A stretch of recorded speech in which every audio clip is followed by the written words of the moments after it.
আজকে আমরা পড়ব নবম শ্রেণী, এটা ভৌতবিজ্ঞানের একটা গুরুত্বপূর্ণ বিষয়, সেটা হচ্ছে তাপ। প্রথমে আসবো আমরা তাপ কাকে বলে। তাপ হলো এক প্রকারের শক্তি যা গ্রহণে বস্তু উত্তপ্ত হয় এবং বর্জনে বস্তু শীতল হয়।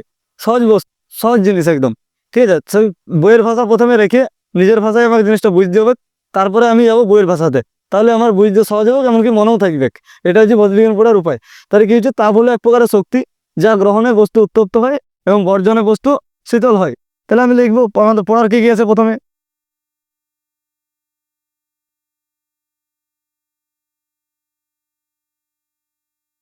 তাপ কি, মন দিয়ে সবাই শুনবে, সঙ্গে সঙ্গে মুখস্থ হয়ে যাবে, সামনে খাতা পেন নিয়ে বসবে। তাপ হলো কি, তাপ হলো এক প্রকার শক্তি যা গ্রহণে বস্তু উত্তপ্ত হয়, বর্জনে বস্তু শীতল হয়। সহজ জিনিস, তাপ হলো এক প্রকার শক্তি যা গ্রহণে বস্তু উত্তপ্ত হয়, বর্জনে বস্তু শীতল হয়। এবারে কি এসছে, একটা বস্তু তাপ গ্রহণ করলো কতটা, বর্জন করলো কতটা, সেটা আমি কিভাবে বুঝবো? একটা বস্তু কতটা গরম আছে, কতটা ঠান্ডা আছে, সেই জিনিসটা আমাকে বুঝতে হবে। তাহলে এই যে যে পরিমাপের দ্বারা আমরা বুঝবো যে একটা বস্তু কতটা গরম বা কতটা ঠান্ডা, সেটাকে বলছে হচ্ছে ক্যালোরিমিতি।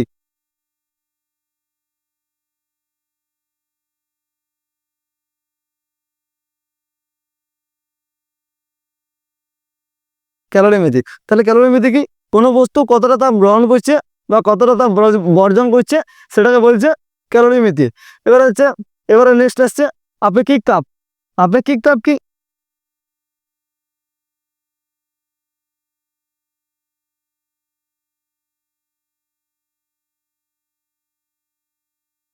আপেক্ষিক তাপ কোনো বস্তু, যে কোনো একটা বস্তু, ওই বস্তুর উষ্ণতা 1 ডিগ্রি সেলসিয়াস বৃদ্ধি করার জন্য যে পরিমাণ তাপের প্রয়োজন হচ্ছে তাকে বলছে আপেক্ষিক তাপ। মানে যে কোনো একটা বস্তু নিলাম, আমি 1 বালতি জল নিলাম বা 1 গামলা জল নিলাম, সেটাকে আমি তার উষ্ণতাটা বৃদ্ধি করার জন্য যে পরিমাণ তাপের আমার প্রয়োজন হচ্ছে তাকে বলছে, ওই বস্তুর উষ্ণতা 1 ডিগ্রি সেলসিয়াস বৃদ্ধি করতে যে পরিমাণ তাপ তাপ লাগছে সেটাকে বলছে আমার আপেক্ষিক তাপ। এটা আমি নর্মাল ভাবে বললাম। এর বইয়ের ভাষায় বলতে কি হলো, কি করতে হবে না, কতটা পরিমাণ জলকে আমি উত্তপ্ত করছি বা কতটা পরিমাণ অন্য একটা পদার্থ যেটাকে আমি উত্তপ্ত করছি, তাহলে কি বলতে হবে, সেটার জন্য আমাকে একক ভরের এই কথাটা আমাকে প্রথমে উল্লেখ করতে হবে বইয়ের ভাষা অনুযায়ী। একক ভরের কোনো বস্তুর উষ্ণতা 1 ডিগ্রি সেলসিয়াস বৃদ্ধির জন্য যে পরিমাণ তাপের প্রয়োজন হচ্ছে তাকে বলছে আপেক্ষিক তাপ। মানে একটা নির্দিষ্ট ভাবে কোনো বস্তু নিলাম, তার উষ্ণতা 1 ডিগ্রি সেলসিয়াস আমি বৃদ্ধি করার জন্য ঠিক আমার যে পরিমাণ তাপটা প্রয়োজন হচ্ছে তাকে বলছে আপেক্ষিক তাপ। তাহলে এখন পর্যন্ত আমি 3টে জিনিস পড়লাম, আবার আমি রিভাইজ করে দিচ্ছি, সঙ্গে সঙ্গে ভালোভাবে শুনো, মন দিয়ে মুখস্থ হয়ে যাবে। তাপ কাকে বলে, তাপ কি, তাপ হচ্ছে এক প্রকার শক্তি যা গ্রহণে বস্তু উত্তপ্ত হচ্ছে এবং বর্জনে বস্তু শীতল হচ্ছে। তাহলে প্রথমেরটা আমার মুখস্থ হয়ে গেল, তাপ কি, তাপ হলে এক প্রকারের তাপ হলে এক প্রকারের শক্তি যা গ্রহণে বস্তু উত্তপ্ত হচ্ছে এবং বর্জন করলে বস্তু শীতল হচ্ছে। সাধারণ ভাষায় বললে কি, তাপ হচ্ছে একটা এক প্রকার শক্তি, মানে যখন কোনো বস্তু তাপ গ্রহণ হচ্ছে বা কোনো বস্তুর মধ্যে তাপ যাচ্ছে, তখন বস্তুর উত্তপ্ত হচ্ছে, সেই বস্তু থেকে চাপ তৈরি গেলে সেই বস্তুটা ঠান্ডা হচ্ছে। জাস্ট এটা বেসিক জিনিস, সাধারণভাবে ভাবে এটা করে দেবো, তাপ হলে এক প্রকার শক্তি। এবারে আমরা যে কতটা তাপ গ্রহণ হচ্ছে বা কতটা তাপ বর্জন হচ্ছে সেটাকে যেটার দ্বারা মাপছি তাকে বলছে ক্যালোরিমিতি। কোনো বস্তু কতটা তাপ গ্রহণ করছে এবং কতটা বর্জন করছে সেই জিনিসটা যেটার দ্বারা মাপছি সেটাকে হচ্ছে ক্যালোরিমিতি। তারপরে আবার হচ্ছে আপেক্ষিক তাপ। একক ভরে কোনো বস্তুর উষ্ণতা, ভালো আরো আস্তে আস্তে বলছি, ভালোভাবে শুনলো। একক একক ভরে কোনো বস্তুর উষ্ণতা 1 ডিগ্রি সেলসিয়াস বৃদ্ধি করার জন্য যে পরিমাণ তাপের প্রয়োজন হচ্ছে তাকে বলছে আপেক্ষিক তাপ। তাহলে আপেক্ষিক তাপ আমরা কি দ্বারা প্রকাশ করবো, কিউ সমান এম এস ডেল্টা টি। তোমাদের বই লেখা থাকবে ক্লাস 9-এর বইয়ে এম এস টি। টি আর ডেল্টা টি এর মধ্যে কি ডিফারেন্স আমি বুঝে দিচ্ছি। মানে কিউ হচ্ছে, কিউটা কি পড়ে, গৃহীত বা বর্জিত তাপ, গৃহীত বা বর্জিত তাপ। অর্থাৎ কিউ হচ্ছে কি, কোনো বস্তু দ্বারা কতটা তাপ গ্রহণ করেছিল বা কতটা বর্জন করেছিল সেটা আমি বার করবো অঙ্কর ক্ষেত্রে। এম হচ্ছে, এম ফর মাস মানে বস্তুর ভর, এম হচ্ছে বস্তুর ভর। এটা ভালো করে মন দিয়ে শুনবে, এই সূত্রটা থেকে তোমাদের অঙ্ক পরীক্ষাতে পড়বে, ঠিক আছে। এটা থেকে তোমাদের পরীক্ষাতে অঙ্ক পড়ে। ভৌতবিজ্ঞানের অঙ্ক মানে কঠিন আমরা বরাবর জেনে এসেছি। আর কি, আমি একবার করাচ্ছি, প্রথম থেকে শেষ পর্যন্ত করো তোমরা, তারপরে যদি কঠিন লাগে তখন বলবে যে হ্যাঁ কঠিন লাগছে। তাহলে কি হচ্ছে, এম হচ্ছে বস্তুর ভর, এস হচ্ছে আপেক্ষিক তাপ, এস হচ্ছে আপেক্ষিক তাপ, আর টি হচ্ছে, টি ফর টেম্পারেচার মানে উষ্ণতা, এটা হচ্ছে উষ্ণতার পরিবর্তন, উষ্ণতার পরিবর্তন। তোমরা এইটুকু খাতায় নোট করে নেবে, ঠিক আছে। কিউ সমান এম এস টি বা এম এস ডেল্টা টি, যেটা লিখবে ডেল্টা টি লেখার মানে হচ্ছে কি উষ্ণতার পরিবর্তন, সেটার জন্য ডেল্টা টি যে পরিবর্তন হচ্ছে, সেটা অঙ্কটা করালে একটু পরে বুঝতে পারবে। তার আগে আমরা জেনে নিই কিছু কিছু বস্তুর আপেক্ষিক তাপ সবদিকে আপেক্ষিক তাপ বেশি হচ্ছে, সেটা হচ্ছে হাইড্রোজেনের। সবদিকে আপেক্ষিক তাপ বেশি হচ্ছে হাইড্রোজেন। তারপর হচ্ছে জল, এরপর হচ্ছে পারদ, আর সবচেয়ে কম হচ্ছে বরফের। সব দিকে আপেক্ষিক তাপ কার বেশি? হাইড্রোজেন। সব দিকে কার কম? বরফের। এটা তোমাদের বইয়ে নাই, তো বইয়ের বাইরে থেকে আমি এইটুকু ইনফরমেশন দিয়ে রেখেলাম সহজে। আপেক্ষিক তাপ যখন মনে রাখবে, তাহলে আবার আমি আরেকবার রিভাইজ করে দিচ্ছি। আপেক্ষিক তাপ কাকে বলে? নির্দিষ্ট ভরের বা একক ভরে কোনো বস্তুর উষ্ণতা 1 ডিগ্রি সেলসিয়াস বৃদ্ধি করার জন্য যে পরিমাণ তাপের প্রয়োজন হচ্ছে, তাকে বলছে আপেক্ষিক তাপ। আপেক্ষিক তাপ কার সবচেয়ে বেশি? হাইড্রোজেনের সবচেয়ে বেশি। সবচেয়ে কম কার? বরফের।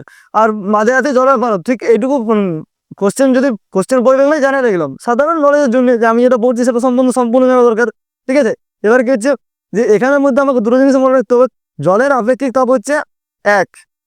এগুলো তোমাদের অঙ্কতে কাজে লাগবে বলে শুধু জলেরটা করে রাখলাম, বাকিগুলো মনে রাখার দরকার নেই। জল আর বরফ, জলের হচ্ছে 1, বরফের হচ্ছে হাফ। এই দুটো জিনিস আমার মনে রাখতে হবে, জলের আপেক্ষিক তাপ 1 আর বরফের হচ্ছে হাফ। এবারে কি হচ্ছে, এই যে সূত্রটা আমি লিখে এলাম কিউ সমান এমএসটি, এখান থেকে তোমাদেরকে দুটো অঙ্ক আমি প্র্যাকটিস করাই দিচ্ছি। বাকি তোমরা তোমাদের বইয়ে যে উদাহরণ থাকবে সেগুলো থেকে প্র্যাকটিস করবে, অসুবিধা হলে অবশ্যই জানাবে। এটা আমি প্র্যাকটিস করে দিচ্ছি তোমাদেরকে এখান থেকে। তাহলে বোর্ডের এই সাইডটা আবার মুছছি। কি হচ্ছে, তাপ কি? তাপ হলো এক প্রকার শক্তি যা গ্রহণে বস্তু উত্তপ্ত হয়, বর্জনে বস্তু শীত হয়। আশা করি বুঝে গেছে সবাই। তারপরে কি হচ্ছে, ক্যালোরিমিতি। কোনো বস্তু কতটা তাপ গ্রহণ করছে বা কতটা বর্জন করছে, সেটা আমি যেটা দ্বারা সেটা পরিমাপের পদ্ধতিকে বলছে ক্যালোরিমিতি। তারপর আছে আপেক্ষিক তাপ। একক ভরে কোনো বস্তুর উষ্ণতা 1 ডিগ্রি সেলসিয়াস বৃদ্ধি করার জন্য যে পরিমাণ তাপের প্রয়োজন হচ্ছে, তাকে বলছে আপেক্ষিক তাপ। আপেক্ষিক তাপ কিউ হচ্ছে গৃহীত বা বর্জিত তাপ সমান এম এস ডেল্টা টি বা এম এস টি। তোমরা যেটা মনে রাখবে সহজে, তোমরা মনে রাখবে এম এস টি ছিল, ওইটা মনে রাখার দরকার, তোমার মনে রাখবে এম এস টি। এবার কি হচ্ছে, কিউ হচ্ছে কি গৃহীত বা বর্জিত তাপ, এম হচ্ছে বস্তুর ভর, এস হচ্ছে আপেক্ষিক তাপ, আর টি হচ্ছে উষ্ণতার পরিবর্তন। এখানটা কেন বারবার করে বলছি, অঙ্ক করার জন্য এটা এই জায়গাটা মাস্ট প্রয়োজন পড়ে। ঠিক আছে, পরবর্তীতে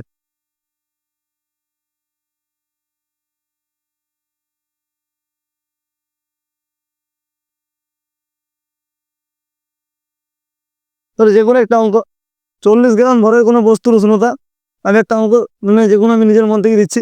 ঠিক আছে, 40 গ্রাম ভরের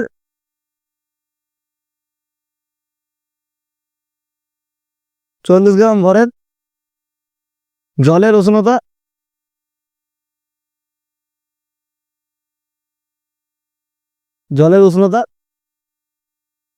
ধরো যে কোনো একটা উদাহরণ, 50 থেকে 60 ডিগ্রি করার জন্য, 50 ডিগ্রি উষ্ণতা আছে, সেখান থেকে 80 ডিগ্রি করার জন্য, 80 ডিগ্রি করার জন্য কত তাপ প্রয়োজন? কত তাপ প্রয়োজন?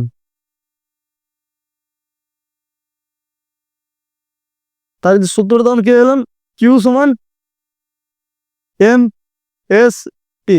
এখান থেকে আমি জাস্ট ফিগার আউট করবো কিউ হচ্ছে গৃহীত বা বর্জিত তাপ। এখানে কি আমাদের উষ্ণতাটা বাড়াতে হবে, উষ্ণতা বাড়াতে গেলে সবসময় তাপ লাগবে। ঠিক আছে, যদি উষ্ণতা কমাতে হয় তখন তাপ নিষ্কাশন করতে হবে। তাহলে আমার এখানে উষ্ণতা 50 ডিগ্রি থেকে 80 ডিগ্রি হচ্ছে, উষ্ণতা বাড়ছে, তাহলে আমাকে তাপ বাড়াতে হবে। তাহলে আমি কি করে করবো, এটা হচ্ছে কি বর্জিত তাপ। এম হচ্ছে বস্তুর ভর, এম সমান আমার দেওয়া আছে বস্তুর ভর কতটা ওজন, 40 গ্রাম দেওয়া আছে এটাতে। এবার কি হচ্ছে এস, এখানে দেখো কাজে লাগবে। এস মানে কি বললাম, আপেক্ষিক আপেক্ষিক উষ্ণতা। তাহলে এখানে আমরা কি বলছি, বস্তুটা কি আছে, বস্তুটা আছে জল। এটার দিকে দেখতে হবে, বেশিরভাগ তোমাদের অঙ্ক জলে দিবে, জলের বাইরে দিবে নাই, দিবে হয়তো বরফ দিবে, সেটাও সহজ হবে, কারণ বরফেরটা বলেছিলাম হাফ বোর্ডে যেহেতু। তাহলে তোমাদের উষ্ণতা আশা করছি জলেই দিবে, 80% চান্স আছে যদি অঙ্ক দেয় জলেরই অঙ্ক দিবে। সেটা হচ্ছে তাহলে জলের এস আপেক্ষিক উষ্ণতা কত বললাম, 1। আর টাইপ এটা হচ্ছে কি উষ্ণতা, টেম্পারেচারটা কত ছিল, 50 থেকে 80। যেহেতু ওই যে বলেছিলাম ডেল্টা টি লিখছিলাম কিসের জন্য, উষ্ণতার পার্থক্যটা কত হচ্ছে। আমি সবসময় উষ্ণতার পার্থক্যটা নেবো। ঠিক আছে, 80 থেকে 50 কত বাড়াচ্ছে, 30 ডিগ্রি, এটাই হচ্ছে। এবার আমি তাহলে কি নেবো, এম এর জায়গায় বেশ করবো 40 ইন্টু এস এর জায়গায় 1 ইন্টু টি এর জায়গায় 30। তার কি হবে 3×4 = 12, 1200 ক্যালোরি তাপ লাগবে।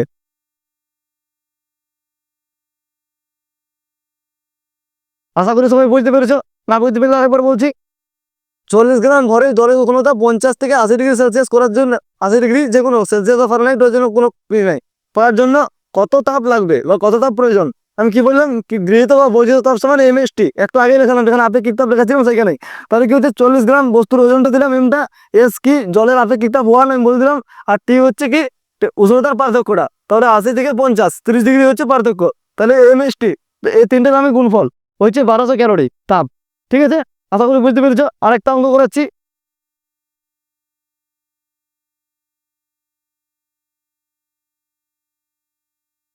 হ্যাঁ, এখানে একটা অঙ্ক দিচ্ছি কি, 40 গ্রাম জলের উষ্ণতা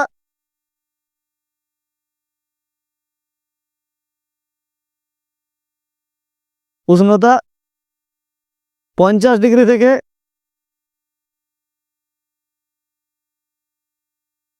থেকে স্ফুটনাঙ্কে নিয়ে যাওয়ার জন্য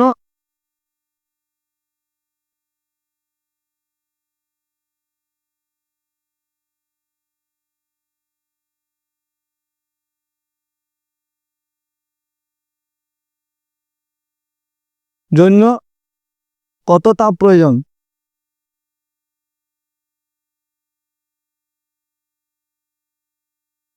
এখানে দেখো এই একটা তাপমাত্রা দেওয়া আছে শুধুমাত্র 50, সেকেন্ড তাপমাত্রা কিন্তু দেওয়া নাই। দেওয়া নেই কিন্তু অঙ্কের মধ্যে বলা আছে, সেটা আমাদেরকে বুঝতে হবে। কে দিয়েছে, 50 ডিগ্রি থেকে স্ফুটনাঙ্ক। তাহলে আমরা জানি জলের স্ফুটনাঙ্ক কত করে, 100 ডিগ্রি সেলসিয়াস উষ্ণতায় জল ফুটে বাষ্প হয়, সেটা হচ্ছে স্ফুটনাঙ্ক। এটা আমাদেরকে জানতে হবে। তাহলে জলের স্ফুটনাঙ্ক হচ্ছে 100 ডিগ্রি। ইনডাইরেক্টলি কিন্তু 100 ডিগ্রি সেলসিয়াস দিয়েছে এখানে, ঠিক আছে। যেহেতু ইনডাইরেক্টলি, ডাইরেক্টলি দেয়নি, তাহলে আমি কি করবো, কিউ সমান এম এস পি, এম কি করে 40, এসটা এখানে কত ছিল 1, আর টেম্পারেচার পার্থক্য কত 50, 5×4=20, 2000 ক্যালোরি। একদমই সোজা, কিছু না, জাস্ট এইটুকুই। আর কিছু নেই, দুটো উদাহরণ দিলাম, বাড়িতে আরো বইয়ে অঙ্ক আছে, সেগুলো সেগুলো থেকে ট্রাই করবে, না হলে অবশ্যই জানাবে। ঠিক আছে,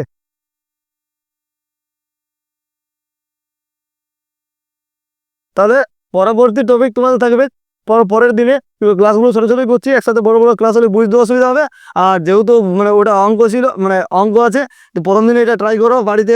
বাড়িতে সহায়িকা বই, বাড়িতে টেক্সট বই তো আছে, কিছু কিছু অঙ্ক কম আছে, সহায়িকা বই আর অন্ত পাবে, সেগুলো ট্রাই করবে। আর কি হচ্ছে, পরের দিনের টপিক হচ্ছে আমাদের ক্যালোরিমিতির মূলনীতি।